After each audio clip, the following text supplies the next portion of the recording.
사도행전 19장 보겠습니다.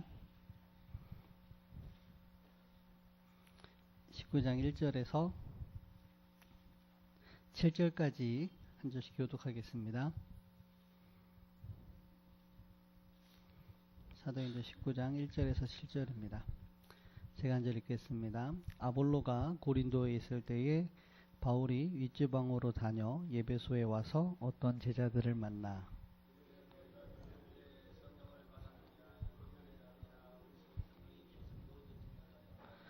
바울이 이르되 그러면 너희가 무슨 세례를 받았느냐 대답하되 요한의 세례니라.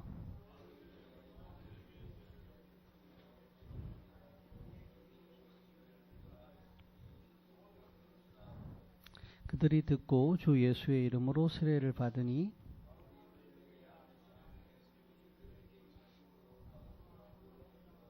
같이 읽겠습니다. 모두 12사람쯤 되니라. 아멘. 이제 바쁜 그 집중훈련 및 그 WRC 많은 훈련이 끝났어요. 끝나가지고 이제 9월 되니까 갑자기 비도 오고 더위도 끝나고 너무 바쁘게 다니다 보니까 좀 경주 지역 현장을 많이 못 돌봤더라고요. 그래서 집중훈련을 마치고 나서 하나님이 가장 원하시는 게 뭘까 기도하다가 또 현장에서 불신자 전도하는 거다. 그게 하나님이 가장 내게 원하는 미션이겠다 싶어가지고 이제 성도님들이 있는 지역 중심으로 이제 캠프도 하고 전도도 하려고 인도를 받았습니다. 그러던 중에 이제 성도님 한 분이 이제 자꾸 다른 새신자 한 분한테 이렇게 좀 관심을 가지고 개인적으로 도와주고 그러더라고요. 그래서 이분을 좀 진짜 제대로 개인 양육을 할 수 있도록 도와야겠다 싶어서 이제 개인 양육 교재를 가지고 이분을 좀 도왔어요. 그분 지역에 가서. 그런데 제가 온다고 또 지역의 대상자들을 초청을 해놨나 봐요. 내내 메시지 집중을 못하고 두리번 거리시길래 그래서 메시지를 한 시간도 많이 없고 해서 좀 개인 양육 메시지를 집중해서 한 강에 3시간 또 한 강에 2시간 이렇게 거의 뭐 4-5시간을 연달아 메시지를 했는데 갑자기 이제 누가 온 거예요. 자기 대상자가. 그래가지고 이제 개인 양육 메시지 제일 중요한 키가 안 보이는 키가 개인 전도잖아요. 근데 또 마침 전도 대상자가 와가지고 그 자리에서 예수님 구주로 영접하고 또 이제 영접을 했으니까 이분으로 하여금 또 새신자를 양육할 수 있는 문이 또 열렸잖아요. 이분으로 하여금 이렇게 양육을 하고 도와줘야 됩니다 하고도 돌아왔어요. 그러나서 또 마음속에 계속 불신자 전도해야겠다. 그게 교회인이 시스템 된 지역도 가야겠지만 시스템이 안 된 지역도 불신자 전도해야겠다. 경주 지역에는 복음 받은 사람보다 복음 받지 못한 사람이 훨씬 더 많으니까 불신자 전도해야겠다. 마음 먹고 또 지역을 돌았어요. 도는 중에 우리 경주역 주변으로는 시장이 되게 많잖아요. 중앙시장도 있고 성동시장도 있고 있잖아요. 그래서 그걸 두고 계속 돌면서 기도하고 있는데 또 나이 많은 권사님 한 분이 갑자기 저한테 들 말씀 있다고 찾아온 거예요. 이분이 글 공부가 많이 되신 분이 아니라서 이렇게 항상 포럼을 하시면 또 자기는 항상 새로운 걸 깨달은 것처럼 포럼하는데 듣는 제 입장에서 항상 같은 얘기예요. 사단의 역사라면서 영적 문제라면서 자기는 새롭게 얘기하는데 내가 들을 때 항상 같은 얘기예요. 근데 뉘앙스는 달라요. 근데 이분이 어느 날 갑자기 저한테 찾아오더니만 저희가 하나님께서 내게 말씀하셨다는 것을 내가 혹시 귀에 들리는 건 아니지요? 하나님이 무슨 귀에 들리면 좀 걱정을 해봐야 되잖아요. 아니라는 거예요. 내가 목사님 말씀 듣고 옛날 하던 기도 다 버렸대요. 옛날에 좀 기도 씩씩 있었는데 그거 다 버렸대요. 무슨 말씀을 주셨냐니까 하나님이 자기한테 그러더래요. 네가 경주를 살려라. 이 권사님이 내가 경주를 왜 살리냐고 그러더니만 그랬대요. 네가 교회를 살려라. 내가 할 수 있는 게 아무것도 없는데 본인이 그러더니만 또 그랬대요. 네가 목사를 살려라 그랬다는 거예요. 그래서 하나님 왜 살릴까요 물어봤더니만 제가 요즘에 많이 다닌다고 이제 새벽 기도를 못 해요. 목사님이 계시든 안 계시든 자기가 새벽 기도를 하고 목사님 계시든 안 계시든 밤에 와서 기도하고 그렇게 해야겠다는 거예요. 초창기에 왜 류 목사님 영도에 전도할 때 왜 권사님들이 왜 밤낮으로 기도했대잖아요.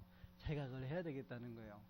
그래서 그날도 그거 하고 오는데 동네 미용실 원장을 만났는데 미용실 원장이 놀러 오랬다는 거예요. 그래서 갑자기 저랑 같이 가자는 거예요. 가서 이제 미용실 원장님한테 복음을 전했는데 그날따라 왜 이렇게 말이 잘 안 나옵니까? 복음 전하는데 뒤죽박죽으로 나오는 거예요. 그래가지고 모르겠다. 그 원장님, 사장님, 내가 한마디로 얘기하면 신병 귀신 시달렸다. 이 권사님도 그런 이 경주 쪽에 신병 귀신병 많다. 혹시 권사님 내 말 무슨 말인지 알겠냐니까 알겠다는 거예요. 어떻게 하냐니까 자기 가정에도 신병 있고 귀신에 시달린 사람이 있다는 거예요. 그래가지고 그러면 오늘 이 그리스도 만나겠냐 하니까 만나겠다는 거예요. 그래가지고 진짜 말을 뒤죽박죽으로 했는데 내가 말한 거하고 상관없이 예수님 구주로 영접을 하고 돌아오는 거예요. 또 한 현장에 이제 또 불신자 전도하려고 마음 먹고 가는데 이번엔 불신자가 아니에요. 교회를 오랫동안 다닌 것 같은데 야 동생이 한 번도 예수님 영접한 적이 없다는 거예요. 영접 좀 해달라는 거예요. 그래가지고 해주면 되지 하고 따라 해라 기도했는데 그 자리에서 엉엉 우는 거예요. 울 것 같은 애가 아닌데 그래서 이건 또 나하고 상관없이 그래가지고 그러고 있는 거예요. 제가 이러고 있으니까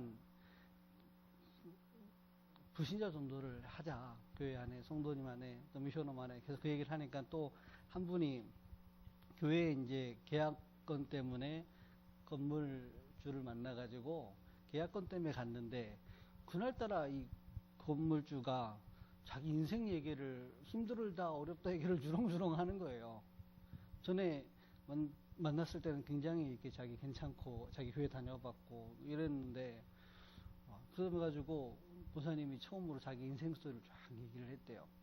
이분이 너무 잘 되는 거래요. 그래가지고 이 계약하고 연결되어 있기 때문에 영접 초청은 안 했답니다. 왜냐하면 동기가 있을까봐. 그래서 계속 이렇게 만남이 열리고 가는 곳마다 이게 복음 전할 문이 생기는 거예요. 그 건물주가 예전에 그 딸이 있는데 개인적인 얘기를 자세히 할 수는 없고 딸에게 이제 문제가 좀 있어요. 그래가지고 한빛병원 입원했었거든요. 그때 우리 허성진 간호사가 가가지고 간증하던 중에 이분이 눈물을 흘리면서 나도 그분을 만나고 싶다고. 그래서 제가 어디 현장 갔다 돌아오다가 밤늦게 온 거예요. 그래서 그분한테 복음 전하는데 이분이 눈물로 예수님 영접하는데 옛날에 천주교를 다녔나 봐요. 이렇게 기도해가지고 영접을 하는 거예요. 자기는 눈물로 영접하는데 나는 웃겨 죽겠는 거예요. 얼마나 웃긴지 되게 경건하게 무릎 꿇고 이렇게 영접을 하는데 참 가지각색으로 영접을 한다. 근데 그 이제 이게 자꾸 만남이 연결이 되고 그렇더라고요. 무슨 얘기를 하려고 그러냐면은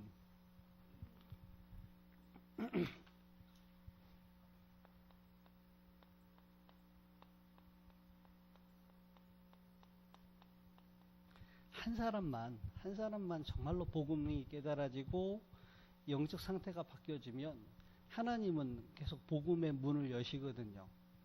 오늘 본문 보니까 바울이 에베소 지역에 가서 어떤 제자들을 만났는데 이 제자들에게 질문을 한 겁니다. 너희가 믿을 때 성령 받았느냐? 그러니까 하는 말이 성령 그런 거 있는지도 모른다. 그러면 무슨 세례 받았느냐 했을 때 세례 요한의 세례를 받았다. 그러니까 바울이 세례 요한이 말하기를 내 뒤에 오시는 분 믿으라. 그가 예수다. 나는 물로 세례를 주거니와 내 뒤에 오시는 분은 불과 성령으로 세례를 준다. 그러면서 예수 그리스도를 전하고 복음을 전했고 이들이 기도할 때 성령의 충만함이 임했죠. 성령이 임한 사람들을 데리고 회당으로 문이 열렸죠. 회당에. 그러니까 그 회당에 3달 동안 바울이 말씀을 전했는데 제자도 나오고 비방하는 자도 나오고 아마 이 성령의 역사가 전달되지 않았을까. 또 그 성령의 역사 전달된 자를 따로 두란노 서원에 모아서 2년 동안 집중했는데 어떤 역사가 일어났냐. 아시아에 사는 모든 사람, 유대인이든 헬라인이든 복음을 듣게 되는 그 정도가 아니라 바울의 몸에서 기적이 나타나는, 즉 치유되어지는, 영적, 정신적, 육신적 치유 일어나는 그 정도가 아니라 오래된 마술 책들을 불사르는 문화가 변화되는, 우상 문화가 뒤바뀌어지는 그 일이 있은 후에 바울이 내가 로마도 보아야 하리라 이랬거든요. 지난주에 목요일 예배 때 제가 예배 드리러 여기 왔는데 저희 동기더라고요. 여자 목사님. 저는 학교 같이 다니는 동기 목사님인데 하도 인상이 안 좋으셔서 말을 못 걸었어요. 학교 다니면서. 항상 화나 보이더라고 그분은. 근데 그저께 목요일날 메시지를 하는데 천사같이 보이더라고요. 확실히 그 외모와 갖고 있는 복음은 다르구나. 저분에게 하나님이 정신문제, 귀신에 시달리는 사람들을 가슴에 품고 기도할 수 있는 그런 중심과 언약을 주셨구나. 난 학교 다닐 때 전혀 몰랐거든요. 오래 다녔는데 항상 인상 쓰고 있고 안 편해 보여가지고 말을 못 걸었거든요. 그날 그 목사님 말씀하시기를 경주 지역 예배소 현장이지 않냐. 그러면 전도도 보니까 성경적으로 되더라. 그래서 예배소 지역이기 때문에 예배소 지역에 이런 역사가 일어나지 않겠느냐 이렇게 말씀하시더라고요. 저도 그 주간에 그 말씀 붙들고 있었거든요.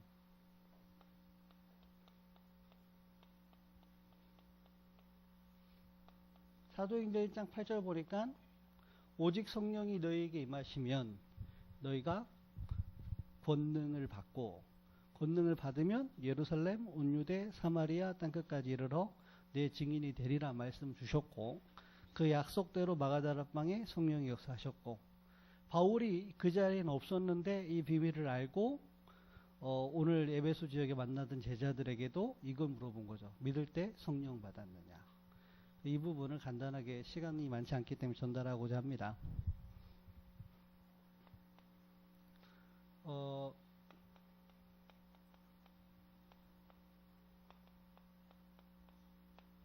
다른 말로 하면 이 얘기거든요. 바울이 에베소 지역의 제자들한테 가서 니들이 다락방이 뭔지 아냐? 다락방이 뭔지 아냐? 세례 요한의 세례만 알고 있잖아요. 이 사람들이. 다시 얘기하면은 종교적인 어떤 부분만 알고 있지 불 세례 모르잖아요. 하늘로부터 임하는 성령 세례. 그 말은 무슨 얘기냐? 성령 세례 받았다는 것은 그리스도 하나님 나라 성령 충만 알고 있는 자에게 임하는 거잖아요. 다시 얘기하면은 복음을 잘 모르는 거죠.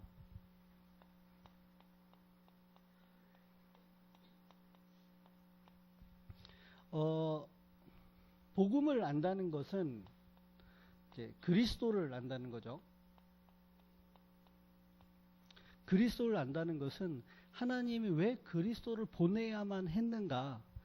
하나님이 복음으로 왜 그리스도를 보냈고 왜 하나님이 은혜 언약을 주셨는데 그 은혜 언약의 내용이 그리스도여야만 하는가? 그래서 그리스도가 아니면 안 되는 이유는 무엇이며 이 그리스도를 통해서 성령으로 충만하게 역사하셔야만 하는 이유가 무엇인가? 정말로 봐야 그리스도를 알겠죠.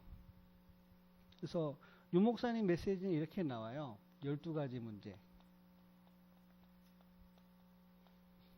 자, 초창기에는 불신자 6가지 상태. 이렇게 나와요. 근데 이것을 다 얘기할 수는 없으니까 3가지로 정리를 하면 이렇게 됩니다. 근본 문제.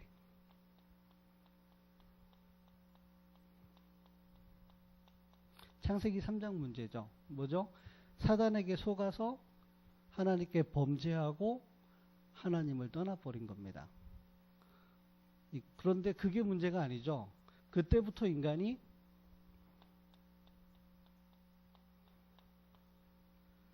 사단의 권세에 묶여버린 겁니다.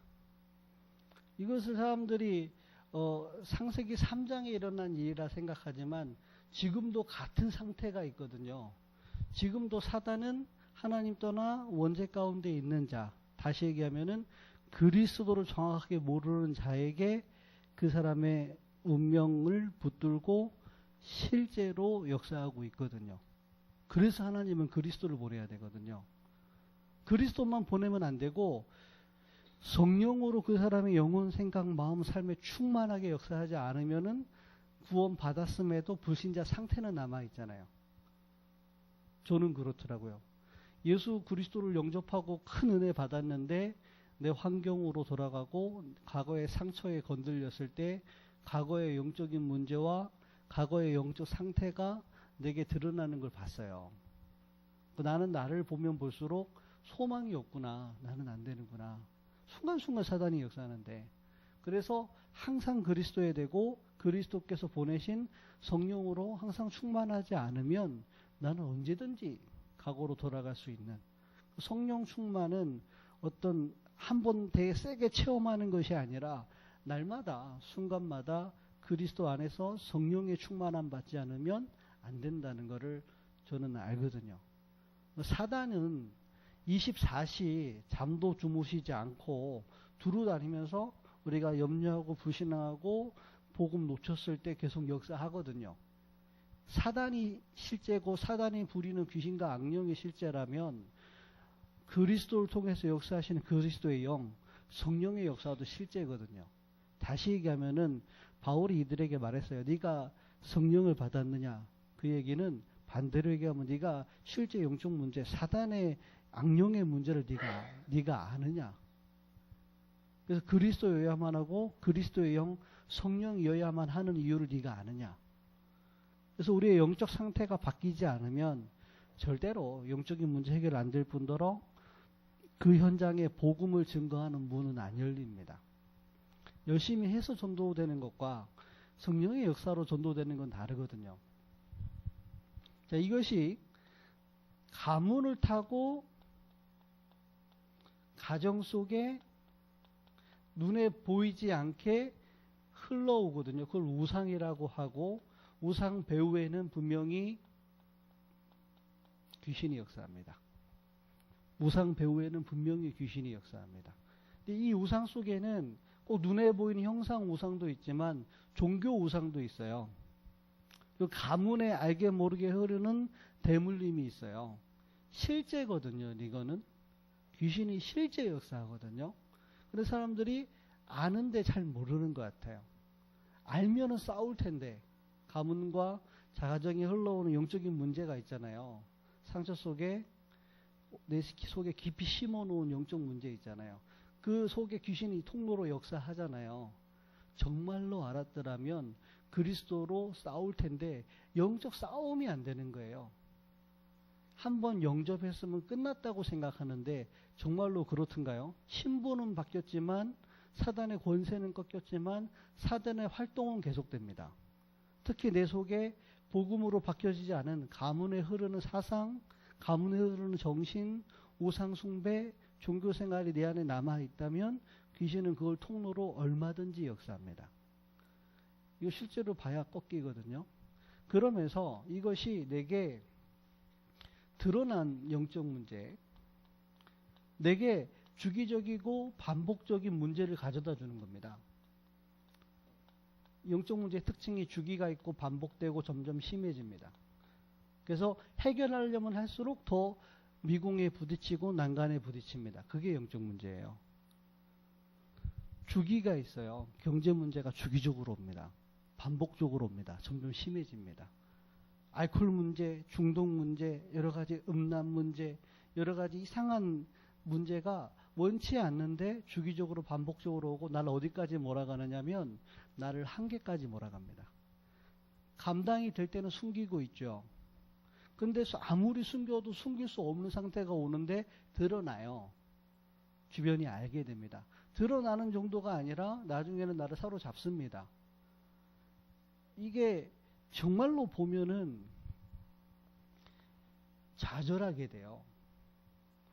이게 내 생각에 각인되어 있고 내 마음속에 상처라는 걸 가지고 깊이 뿌리 내려져 있고 이게 내 삶의 체질이 돼서 그렇게 사라지는데 내가 나를 못 바꿔요. 왜 좀 체질적으로 습관적으로 착하고 바르고 성실한 사람들 있잖아요. 그래서 교회 다니는 게 편한 사람들 있잖아요. 그런데 진짜 영적인 문제 속에 이게 안 되는 사람들이 있거든요. 그럼 교회하고 자기하고 안 맞아. 자기에게 와진 영적 문제고 영적 문제 속에 정신이 악한 영에 잡혀있고 삶도 그렇게 끌려가는데 이게 윤리적으로 도덕적으로 또는 하나님 말씀으로 얘기한다 하지만 이 사람에게는 안 맞는 거예요.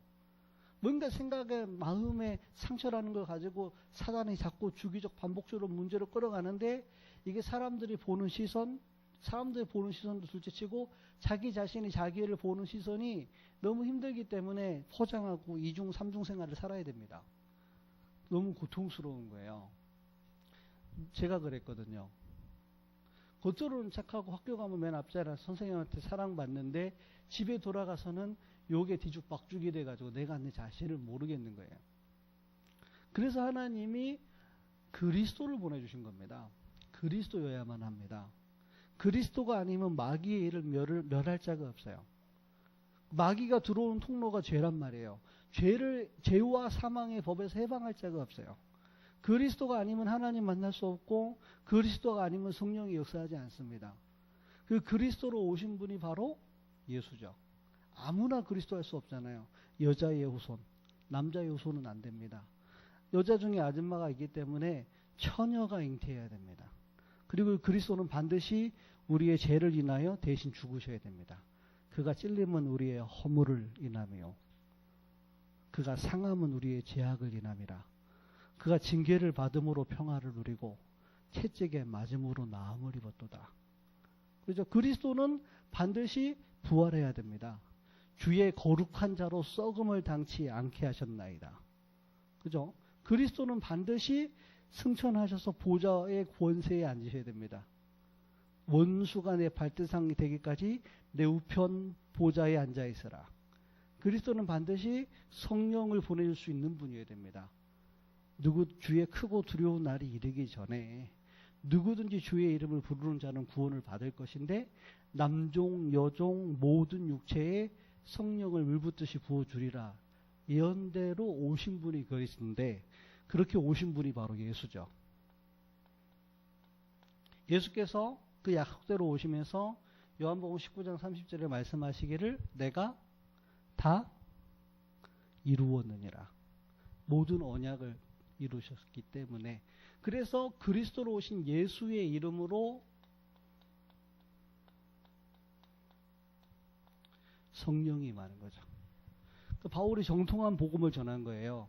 너희가 믿을 때 성령을 받았느냐. 성령 충만하지 않으면 악령이 생각한 마음을 잡습니다. 그렇죠. 그러면 성령 충만하면 그때부터는 이게 돼요. 내 증인이 되리라.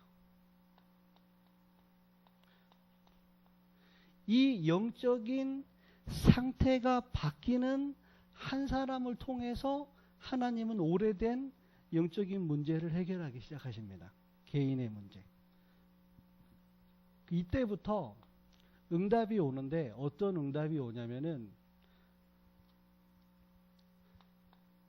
시간이 다 돼서 이때부터 그리스도가 내 안에 성령으로 계시다는 증거로 와지는 응답이 5가지가 있습니다. 그게 뭐냐?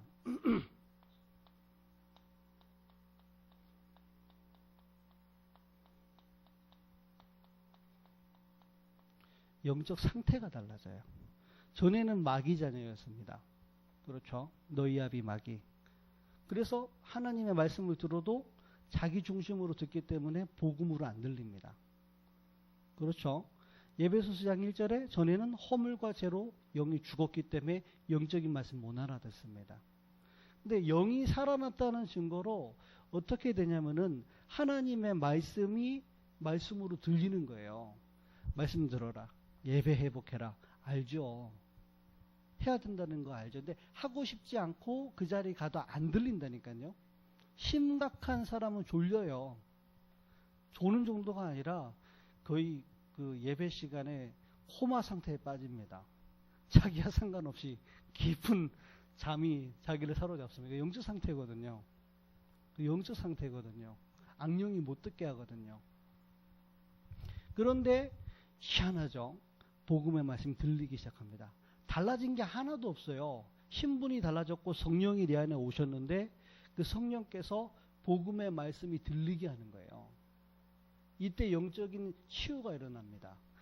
살리는 건 영이니 육은 무익하니라. 내가 너에게 이른 말이 영이요 생명이니라. 하나님의 말씀은 살아있고 운동력이 있어서 좌우의 날선 어떠한 검보다도 예리하여 우리의 혼과 영, 관절과 골수 찔러 쪼개기까지 하고 우리 생각과 마음의 뜻을 감찰하시느니라. 말씀이 역사합니다. 어디에? 내 영혼 속에. 말씀 듣는다고 역사하는 게 아니라 내가 진짜 그리스도가 올바르게 깨달아졌는데 성령이 내 안에 역사하고 영적 상태가 바뀌었다는 증거로 예배가 회복되어지고 말씀이 들려요. 앉아있지만 못 듣고 어떤 면에서는 떠나 있는데 성령께서 말씀을 듣게 하는 경우가 있어요. 너희가 믿을 때 성령을 받았느냐. 그 성령이 신비주의가 얘기하는 그런 영이 아니잖아요. 그리스도를 깨닫게 하는 영, 하나님의 복음의 말씀을 깨닫게 하는 영, 그 말씀을 내 속에 적용시키고 내 속에 부딪히게 하는 영이잖아요. 그러니까 복음의 말씀이 들리기 시작하는 거예요. 그때부터 영적 상태가 바뀝니다.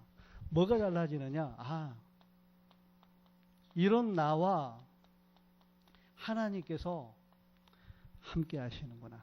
다른 것 때문에 함께 하는 게 아니라 하나님의 은혜로 주어진 그리스도의 복음 때문에 하나님이 나와 함께 하시고 이 구원은 내가 받은 게 아니라 하나님이 주신 것이고 어느 누구도 빼앗아 갈 수 없으며 내가 연약하여 실수하여 무너진다 하더라도 복음은 바뀌는 것이 아니다. 내게 구원의 확신이 옵니다. 요한일서 5장 11절에 13절.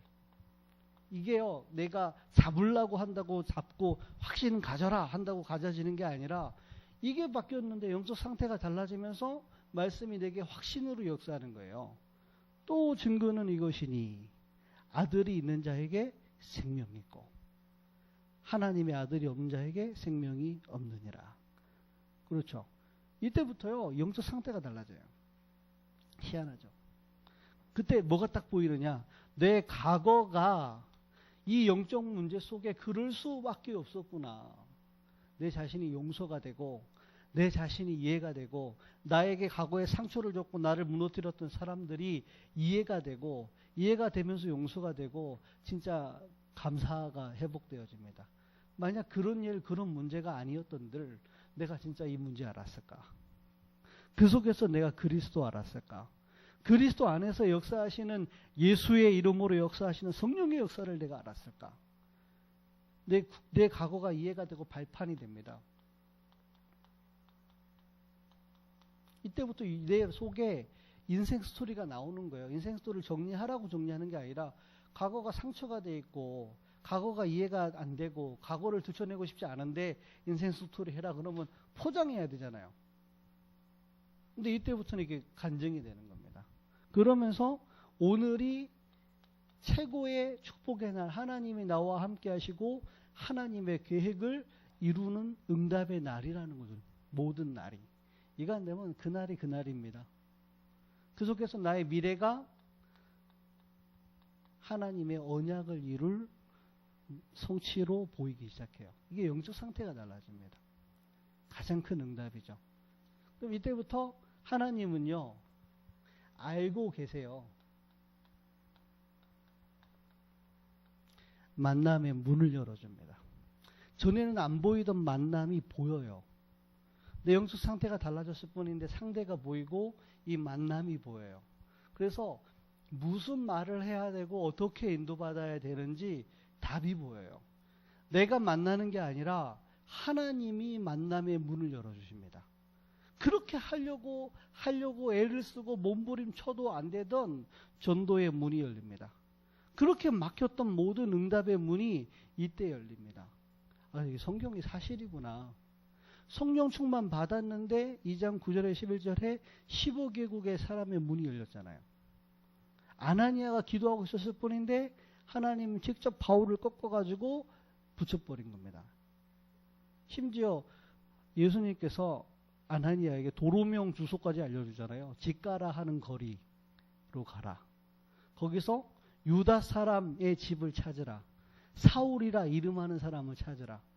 정확하게 만남을 여십니다. 어떤 문제와 사건을 통해서든 하나님이 나를 만나야만 하고 이 복음이 증거되어야만 하는 문을 하나님이 여십니다. 그래서 우리가 간절하게 기도도 해야 되겠지만 정말로 이게 중요합니다. 한 사람. 어떻게 깨달아지면 되냐? 복음 받은 것은 다 받은 것이다. 그냥 생명이기 때문에. 생명을 얻으면 다 얻은 거죠. 복음 놓치면 다 놓친 것이다. 왜죠? 생명이기 때문에. 생명을 잃어버리면 천하를 얻어도 죽은 것과 마찬가지입니다. 이렇게 깨달아지면 되는 거예요. 이렇게 가치가 변해요. 내 과거에 무너졌고 아무것도 아니고 쓸모없는 인생 맞아요. 그런데 내가 복음 하나 받아 생명 얻었을 뿐인데 하나님께서는 생명의 증인되라고 나를 살려주셨어요. 대단하게 된 건 아무것도 없고 살려주셨어요. 모자른 인생인데. 그래서 지금 이 자리에서도 너를 살려주신 그 생명 말해라. 너보다 훌륭한 사람이 다잖아. 너보다 괜찮은 사람이 다잖아. 그러나 현장에 모든 게 다 있고 훌륭한 사람들이 너무 많은데 생명 가진 자가 없고 생명을 전하는 자가 없다. 너라도 그 생명을 전해라. 그 생명을 전해라. 하나님 만남의 문을 여십니다. 그 마가다라 방에 모인 사람들은 어부고 촌놈들이고 부족한 자들인데 여기에 모여진 15개국 사람들은 전 세계에 무역하는 엘리트들입니다. 이들이 여기서 회개하고 예수님 영접하고 여기 헌신하기로 결단한 겁니다. 자기의 전 재산을 교회에 내놓기로. 이게 성령의 역사거든요. 이 사람들 보고 감동받은 게 아니라 성령의 역사거든요. 그렇죠? 이런 사람 한 사람만 여기에 회복이 되면 하나님은 새로운 일을 시작하십니다. 이미 있겠죠. 이 현장에. 그러니까 이런 응답이 오겠죠. 이때부터 하나님은요. 가정으로 가문으로 복음이 파고 들어갑니다. 왜 그렇죠? 이게 무너진 거예요. 가문을 타고 역사하던 흑암이 무너져 버린 거예요. 반복됐던 영적 문제가 오는 가정의 가문의 그 문제가 무너진 겁니다. 내 가정의 가문을 두고 기도하는 제목이 달라져 버려요. 전에는 뭔가 육신적으로 도와주고 가정 자녀가 잘 되기를 원하고 뭔가 문제가 안 드러나게 해서 막기 위해서 막 했다면은 문제가 드러나더라도 근본이 바뀌어야 된다. 이게 메시지나 말이나 행동 달라지고 중요한 거는 가문의 역사는 흑암이 압니다. 강한 자를 결박하지 않고 그 집에 세간을 늑탈할 수 없느니라. 그 강한 자가 무너집니다. 그러니까요, 이게 내 업으로 전달이 되는 겁니다. 먹고 살기 위해서 어쩔 수 없이 또는 동기와 야망을 가지고 했던 그 업이 하나님이 내게 이 업을 왜 맡겼는지, 이 현장에서 이 업을 통해 하시고자 하는 계획이 무엇인지 알고 그 업의 현장에서 역사하십니다. 여기서 이제 눈에 드러난 전도와 경제응답이 오기 시작하죠. 다섯 번째, 지역의 오래된 우상문화, 흑암문화가 꺾이고 그 지역에 복음 증거되는 역사가 일어납니다. 이거는 눈에 안 보이는 부분이에요. 복음. 이 부분은 눈에 보이는 부분입니다. 이 축복을 할 얘기는 많은데 시간이 제가 설명을 잘 못해가지고 실제로 누려서 여러분 개인이 살고 정말로 이 한빛병원을 통해서 이 경주 지역에 복음이 뭔지 다락방이 뭔지 보여주는 그런 현장이 되기를 부족하지만 주님의 이름으로 축복합니다. 기도하겠습니다. 살아계신 하나님 감사합니다. 정말로 복음 올바르게 깨닫고 이 복음의 증인 될 수 있도록 저희들을 축복하여 주옵소서. 예수님의 이름으로 기도드렸습니다.